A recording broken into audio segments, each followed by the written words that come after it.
Welcome to another 21 Hats Dashboard, brought to you by our sponsor, The Great Game of Business. I'm Lauren Feldman, and I'm here with Gene Marks. Welcome, Gene. Hello, Lauren. How are you?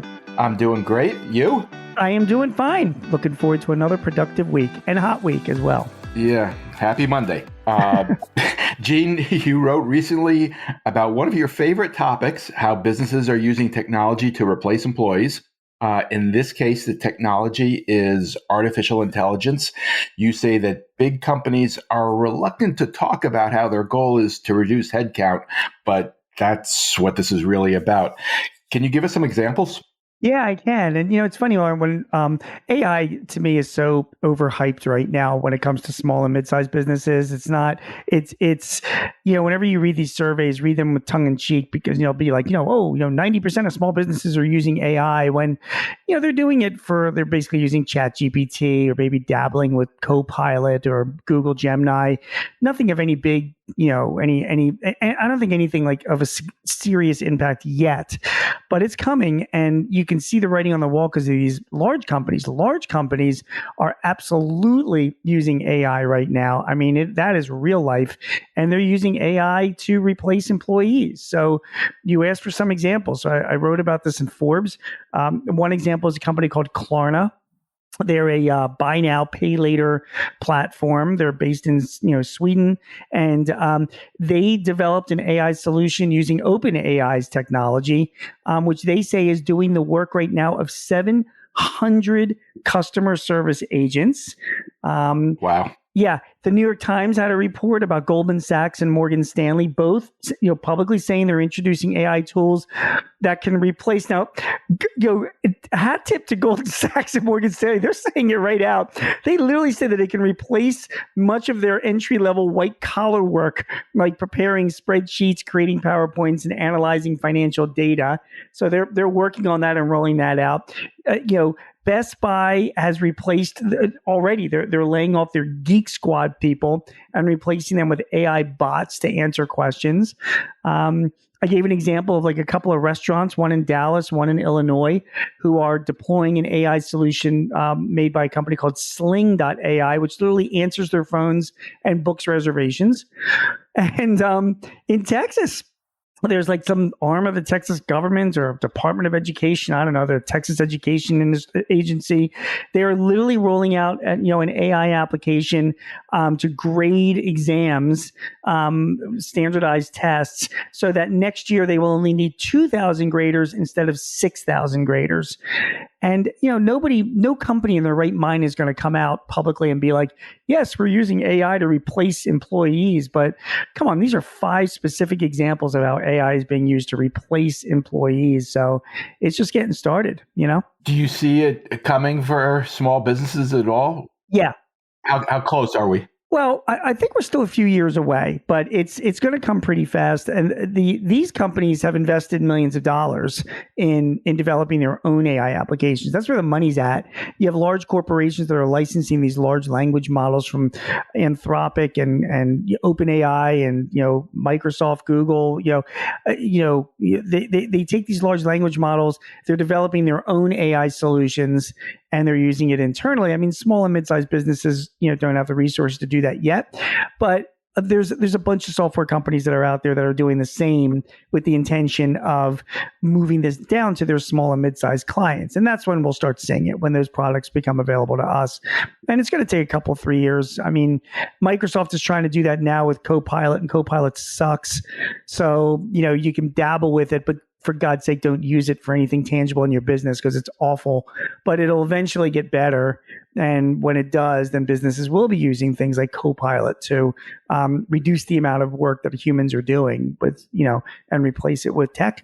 You mentioned Goldman Sachs. I think I saw they're projecting that as many as 300 million people could be left unemployed by 2030. They did this analysis last year, and you're exactly right. They said this analysis said 300 million people worldwide could be, out of jobs because of AI.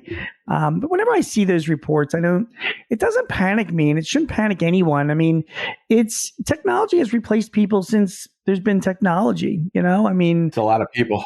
It's a lot of people. I agree. So there's going to be disruption that's caused by it. But, the Industrial Revolution, akin to an industrial revolution, and that had enormous impacts on society, both positive and negative. I have full faith in humans that they will find something to keep them busy. I'm an accountant, so when the tax code was first introduced in the early 20th century, it was like 10 pages, and now it's like a million pages. So trust me when I tell you, we'll all find things to do to keep us busy. All right. You wrote another piece. I'm not entirely sure if this was meant to be a parody or not, but you wrote about a recent trend among young job applicants showing up at job interviews with a parent. And you wrote that as a manager, you're all for that. Seriously? So it's a little tongue-in-cheek. Okay. Good. Glad to hear it. But at the same time, it's fun to take that angle. I mean, the story is that some HR platform did this, survey of a couple thousand workers, and they found that Gen Z people who I guess are, I don't know, under the age of 25, something like that. They admitted, 1 in 4 of them admitted to bringing a parent or parents to the job interview. I want to be clear, this isn't like a parent dropping them off at the job interview. It's literally coming into the job interview. And it's a hilarious story because people read that and you're like, what? I mean, it's hilarious. So, you could easily take the position of that's ridiculous and that's outrageous, and who would ever, bring in a prospective employee with their mommy or daddy there. I was thinking about it. It doesn't exactly scream that this is a candidate who is an independent self-starter ready to take on challenges, does it? That is true. That is true. But listen, Lauren, we all have our strengths and our weaknesses. You got to work with people. If they might have a good attitude, and you can teach them those other skills. And I was thinking that, if a candidate came to me and say it was a otherwise qualified candidate that wanted to have his mom or dad sit in on the interview, I'm like, this is an opportunity. I mean, if there's one thing, parents love talking about their kids, but if there's one thing they love more than talking about their kids, it's complaining about their kids. And if you ask the right questions, I'm like, this parent could be a real source of good information about this prospective employee. I can ask them about their personal habits, who their boyfriends and girlfriends and friends are. Wait, are you asking the parent this in front of the kid? Yeah. Because I can ask the parent, and the parent can respond to these questions. I can ask any kind of inappropriate, illegal questions I want that the Department of Labor would take such issue with. But I'm not asking the kid. I'm asking their parent. They chose to bring the parent along. And I got news for you. I think a lot of parents out there would, they're going to tell the truth and could reveal some really interesting personal information about that job candidate that I otherwise could not have even asked about if it was just the job candidate. So I don't know, maybe having a parent along in these interviews could be a benefit to the employer. What do you think, Lauren? Well, let me take a guess. You haven't actually tried this yet in practice, have you? No, I have not actually tried. I want to hear how that goes. But I don't know. Everybody's also taken aback by it, but, I don't know.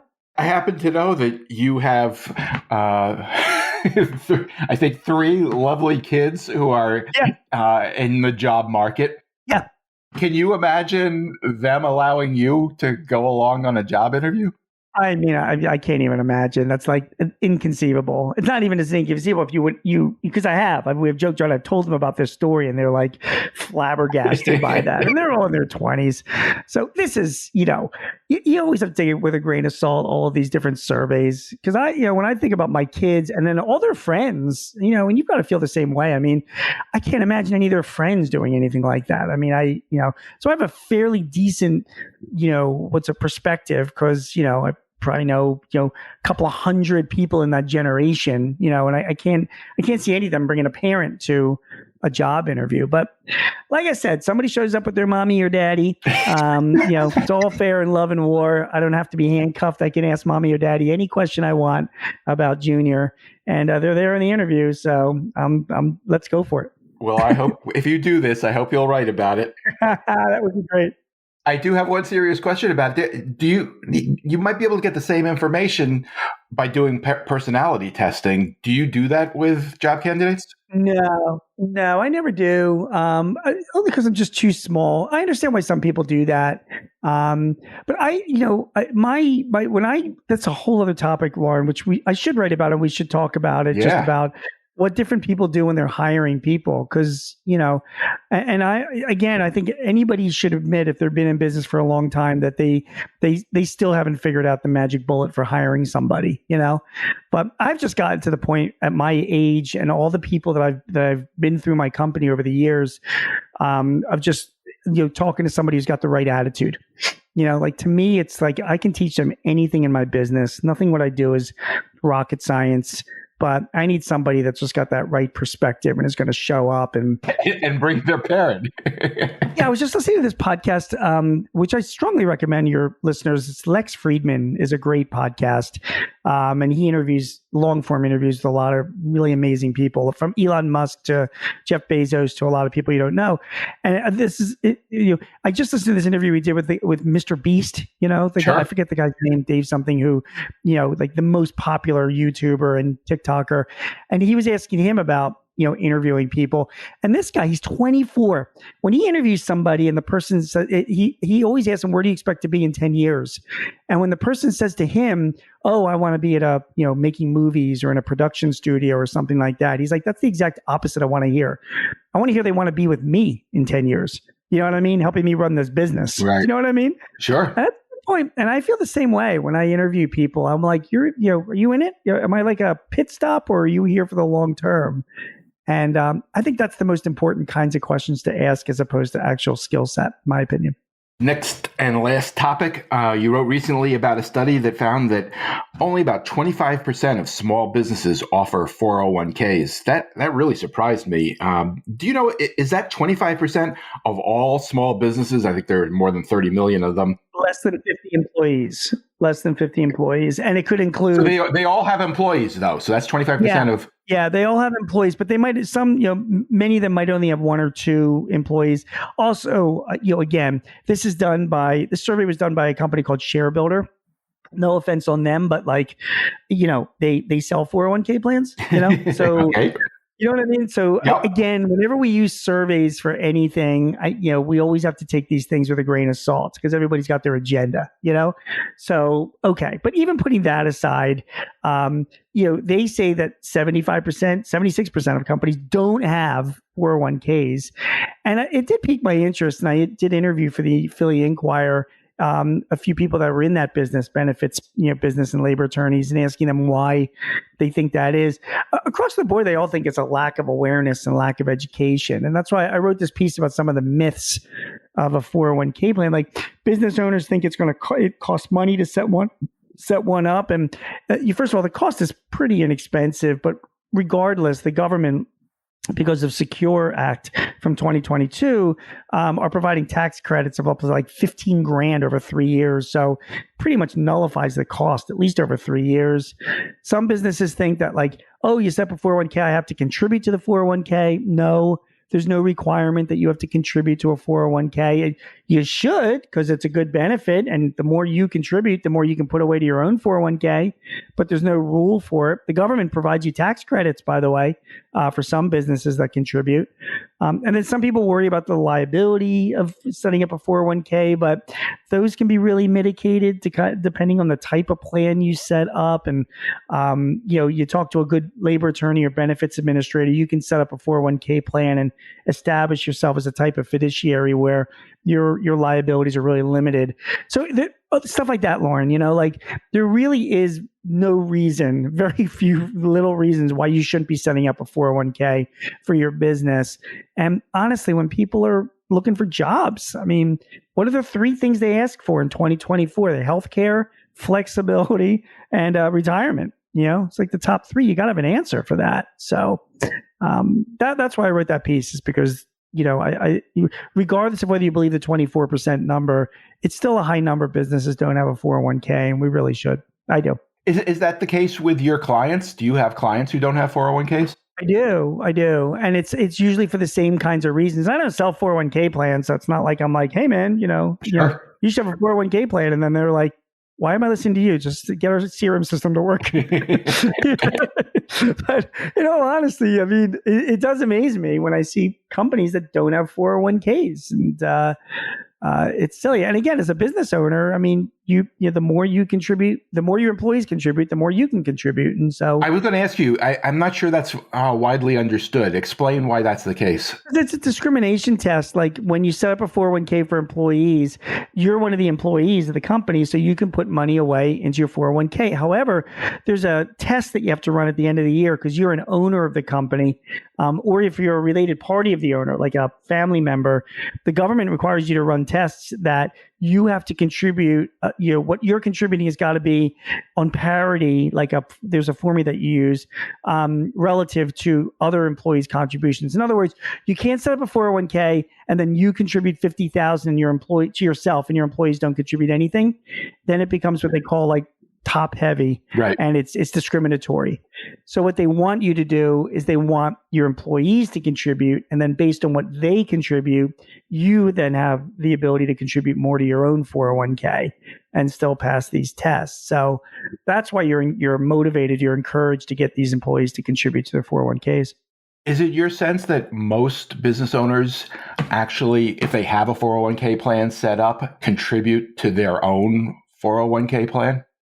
Yeah, they do when they can. And I also have found that most business owners, once they get a 401k set up, they do use it. They do contribute even to their employees. I mean, a lot of people give out bonuses at the end of the year or pay raises or whatever, and they've learned that they can use the 401k as a compensation and a benefits tool to attract and retain those workers.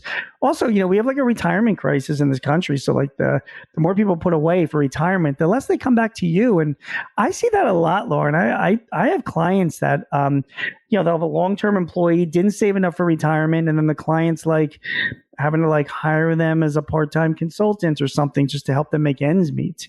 And, because business owners want to look after their people, but it goes to a limit. You want your people should be looking after themselves. So by giving them the ability to put away for retirement, it's a good thing. Well, to that point, there is a rule change coming, right? I think because of the Secure Act, where the default setting will be that when a new employee arrives, they have to be signed up for a 401k plan. They can on their own, they can decide to reject that. But the default setting is they're in. You're absolutely right. So, for those of you guys listening to this, starting in 2025, when you add new employees to your 401k plan, you'll be required by law to automatically add them. Sorry, when you hire a new employee, you have to add them to your 401k at a 3% contribution, and you notify them. And the employees do have the option to opt out. But what the government is banking on, and there are studies that show this, that there's a pretty large percentage of people that just don't. And it's in their best interest, and they wind up putting money away for retirement. So that's also, that's a good thing. Lauren, I got to tell you something. I'm going to be 59 and a half in a month, which means happy birthday. Talk about getting old. I can start taking money out of my 401k plans. That's how old I am. That's like an age that you're like, oh, well, I'll never, God. But you're probably not going to do that, right? No, I'm going to leave it in there because you can leave it. I'll ultimately be able to leave it until I'm like 75. But I've hit that age where I'm like, geez, I can start taking money out of my 401k. I'm like old. I've already been there, Gene. So the shock is worn off. It's pretty funny. What are you working on? Anything we should be looking for this week? Yeah, as we're speaking, I'm writing a piece about trade shows. I wanted to, Vegas traffic activity is pretty much back to pre-COVID. TSA is reporting the busiest travel days of the month. The all-time happened this month, and I'm traveling all over and seeing people at conferences. But trade shows are, and conferences are they're really a tough topic for a lot of businesses. They're expensive, and do they have a return on investment? So I spoke to like 3 people active in the business and got some advice from them. I'm going to write about that this week. Sounds interesting. I will look forward to that. Gene Marks is a CPA who writes weekly on small business for The Guardian, The Hill, The Philadelphia Inquirer, The Washington Times, The Chicago Daily Herald, Forbes, and Entrepreneur. You can also hear him on ABC Radio's Eye on the World with John Batchelor. Gene hosts 2 small business podcasts with Paychex Corporation and The Hartford. This episode was brought to you by The Great Game of Business, which helps businesses use an open book management system to help build healthier companies. You can learn more at greatgame.com. Thanks, Gene. Thank you, Lauren. We'll see you next week. Have a great week, everybody.